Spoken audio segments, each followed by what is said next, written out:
Hi guys and welcome back to another Dot Race video, and today we're going to be playing MotoGP 21, continuing on with our career mode. It's time for round 5 here in Jerez. Of course, back on board the Aprilia RSGP in this magnificent circuit, the Spanish GP of Jerez, one of my favourite tracks of all time. I adore Jerez and I am very, very proud to be here today, and considering Portimao which I expected to be a rather difficult circuit, I expect the opposite here in Jerez. I'm going to be really confident that we're going to do well here today in both the practice session and the qualifying session. Of course, the race will start tonight at 8 PM, so of course watch this one, enjoy the practice, enjoy the qualifying, and I'll see you again later on for 8 PM. But for the time being, we are currently in 23rd position because we are yet to set a lap time, going into the Dani Pedrosa corner for the right-hander of turn 6, down by 0.4 of a second to Jack Miller's lap time of a 1:37.107, as Enea Bastianini seems to have been caught out. A little bit of a crash for the Italian just further up the road. The former Moto2 World Champion, of course, because Matt Grant is currently the Moto2 World Champion. Going on the left-hand side to then chuck it onto the right-hand side for Angel Nieto corner. A little bit wide, a little bit deep, going in for turn 9 to the right-hand side now for turn 10 for Pellequi. 4.5 of a second we are down to Jack Miller's lap time, but of course that has changed now as Pecco Bagnaia has put himself at the top of the picture right now with a 1:37.076. We've just seen Joan Mir go down there as we go hard on the anchors, going into the left-hander of the Jorge Lorenzo corner, turn 13, power setting 3 enabled, and we'll give it everything we've got now to try and get across the line in a decent potential practice position. And I tell you what, not too bad. Down by 1 second in just our first lap time. Things can only improve from there, so we'll just continue to do what we do best, and that is to churn out these lap times. Don't forget, oh, there's a heavy crash there for Franco Morbidelli in the Michelin corner. Not sure what's happened to him. I think he just went a little bit wide on the exit of turn 2 and then dropped to the front. But of course, I am feeling rather confident, and I think with that mistake in Angel Nieto corner, that probably cost us a good couple of tenths of a second, maybe 2, maybe 3 tenths. So we could be looking at potentially a little bit further up.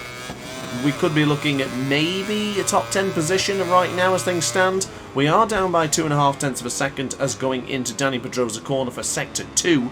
We will see what we can produce as Fabio Quartararo has had another crash as well. And of course, guys, I just want to mention that the update for MotoGP 21 has come out, but this is recorded before the update actually arrives. So of course, the update only included features such as gyroscopic controls and bike retrieval online. But going into Angel Nieto, much better cornering there, and as you can see, even though we were down by a couple of tenths of a second, we have recovered tremendously well, and now using Fabio Quartararo as a guide, we might have a chance going into the Cribier corner to get half a second clear. Not quite, just underneath 0.4 of a second. What's it going to be at the end of sector 4, the end of the lap, as we go hard on the brakes now for turn 13. Nice and tight if we can to try and keep the exit speed minimal, or maximum, excuse me. Not minimal, because we want to keep it maximum as we can. Across the line we will go, and it's put us in 9th position. We are now up into the top 10 positions for the first time in a long time in a practice session. Probably going to have to go back to Moto2 for the last time we finished in a top 10 in a practice session. That is, as we go onto the right-hand side, following Fabio Quartararo ever so close now. Of course, we did make contact with Fabio Quartararo last time out in Portimao, so I'm pretty sure he won't want us following him right now as things stand.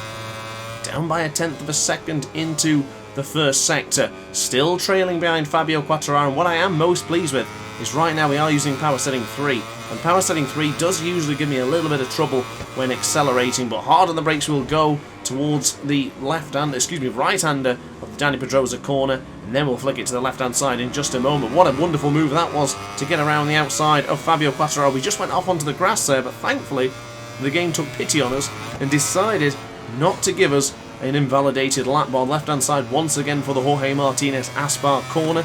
Quartararo is still there as we'll go hard on the brakes now for the right-hander of Angel Nieto. Is this going to be enough into sector 3 to it is. We have a red sector, ladies and gentlemen. Red sector is now in for Matt Grant. The third sector has been claimed by the man on board the Aprilia, the podium finisher last time out in Portimao. I won't spoil the results, but I'll tell you this much, that it was a podium, and it was a brilliant battle for that podium as well. Left-hand side for Jorge Lorenzo corner for probably the final time, because if this is enough to put us in the top 10 positions. And let me tell you guys, we've got the job done. Across the line we will go. Is it enough? Oh, it is enough. Up by 6,000th of a second, Matt Grant tops the session at the end of free practice 3. Grant is your fastest man by just a whisker ahead of Pecco Bagnaia, Joan Mir, Jack Miller and Johann Zarco, all separate by just 1/10 of a second. So for the very first time, guys and gals, we are going into Q2 straight from practice sessions, and this is actually our very first time in qualifying 2. Marc Marquez and Alex Rins come from Q1 to now do battle for pole position in qualifying 2. So can we convert what we've just done in practice and put it on the track for qualifying? Can we get the job done, have a good qualifying session and actually qualify in the top 3 rows maybe? Our goal as a team is always to get onto the 4th row. If we can go that 1 better, if we can go that 2 bit better and get onto the 2nd row, 3rd row, then I'm going to be very, very pleased. He could say we might have a chance of the pole position, however, they really push out the boundaries when it's in practice and qualifying. In practice, not so much in they don't really go for it. They do some pretty damn good laps, but when you get into qualifying, that's when the real fast laps come in. And honestly, I'm a little bit surprised with MotoGP 21 because it does the same thing that Monster Energy Supercross does and MXGP. In fact, actually, I'm going to say not so much Monster Energy Supercross. It's sort of the difference. It's more of the opposite. However, basically the qualifying sessions are super quick. They are super difficult and very competitive in the sense of AI. They can do ridiculously fast lap times. And then when you go into the race itself, those lap times don't really happen and the lap times sort of disappear a little bit. They might go backwards a little bit. I do find that MotoGP 21, even though I don't qualify that well, I'm still more than able and capable to battle it out for good positions during the race. I'm not sure why that is, but it is what it is. It's the same on MXGP. The practice sessions and the qualifying are damn near impossible to get near to the front. However, when you jump into the race, the riders are like pussycats and they just basically leave you alone. You can just disappear from them with relative ease. But we're going to go across the line and we're up by 1/10 of a second. That puts us just 1 position behind Fabio Quartararo and a provisional front row for Matt Grant on board that Aprilia. Fingers crossed we can get that Aprilia on the front row in the first time in absolutely ages. So I've tried a different combination in the sense of the tyres. You know that the medium front and the medium rear is my preferred option. We've been using it in every race this season and it has paid dividends absolutely brilliantly in most of the races except Qatar. We won't speak about Qatar because that was a disaster. However, the soft option front and the medium rear seems to be a viable race option so far. I've done some good laps on it and I feel very comfortable. I'm not sure if the soft would last an entire GP, however, I may give it a try. It's certainly going to be with the medium or the soft medium. Not sure which combination we're going to go for yet, but we're still on the front row as things stand. However, looking on the left hand side of the screen, Johann Zarco, Jack Miller, Joan Mir. I'm seeing some red sectors, chuck in Franco Morbidelli's name as well. The Italian there and the 3rd split fastest man so far. Is Johann Zarco going to beat us once again? Because he seems to beat us in every incident we seem to fight him, whether it be practice, qualifying or even the race. Johann Zarco just seems to be the man to beat this season as Maverick Vinales puts himself at the top of the picture in provisional pole right now. 1:36.462 for the newly found father. Brilliantly done there for Maverick Vinales as Frankie Morbidelli chucks himself into 2nd place, and there's that name again.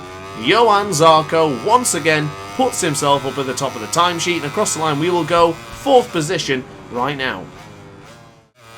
So back into the pits to get a fresh set of tyres. I'm running lower medium tyres and I really don't want to be using them, so we're going to give the soft option front and rear a chance right now. It's all going to be about how warm this tyre gets. If the rear tyre just blows up, we're not going to be able to use it at all. We'll try it for this lap and hopefully if we can get it done, we'll continue to push forward, but for the time being we are losing a little bit of time on the sides of the tyres. We struggle a little bit getting the bike in as we were up by 0.2 of a second, we were down by 0.5 of a second. Johann Zarco, Maverick Vinales, Franco Morbidelli is still your top 3 right now, all on provisional front row, as Fabio Quartararo was booted down to 5th position. Alicia Spargo was on a good lap, and there is Grant going wide for the Dani Pedrosa corner. That'll pretty much ruin this lap time. It'll be no good from this point onwards, but we'll continue the lap because, of course, might as well. We're still on the tyres still look good. So let's see what we can produce. Of course, Alicia Spargo, our teammate, one position ahead of us, and you know the rules. Always aim to beat your teammate, and that is exactly what my goal is here today, regardless of the situation. I haven't seen Lorenzo Savadori, so I think it's down to just Alicia and myself. So for the right now, we might have a chance of getting ahead of Alicia Spargo. I'm hoping that is the case, as Zarco, Vinales, I'm seeing red sectors once more. Who is it going to be who's going to take the pole position here in the Spanish GP as we go wide into the Lorenzo corner? I'm not too convinced with these tyres. I think maybe going back into the pits, change to the preferred tyres and giving it one more shot. So here we go. The final attempt now. Less than a minute remain and we are in 9th position. Not a bad position to be starting from. The 3rd row is still better than what we originally planned. We've positioned ourselves ahead of the factory Ducati boys, so that is something special. Nice smooth on the exit there as we get a little bit onto the rumble strip. Oh, we got caught in the rumble strip, but it's over. Ladies and gentlemen, it's over. 9th position is the best we're going to qualify, and we do hold on to 9th position. Johan Zarco takes pole with Maverick Vinales and Franco Morbidelli on the front row. So guys and girls, hope you enjoyed the video. As always, like, comment and subscribe if you did. Hit the notification bell to be alerted to every single Dr. Ace upload. And upon that note, guys, thanks for watching, and ciao for now. Oh hi, didn't quite see you there. Good to see you're still here. If this video didn't quite set your appetite, then why not watch some more Dr. Ace content by clicking the video shown on screen now. Furthermore, if you would like to follow me on social media, you can do so now with the links down in the description. Consider subscribing so you don't miss a single Dr. Ace video.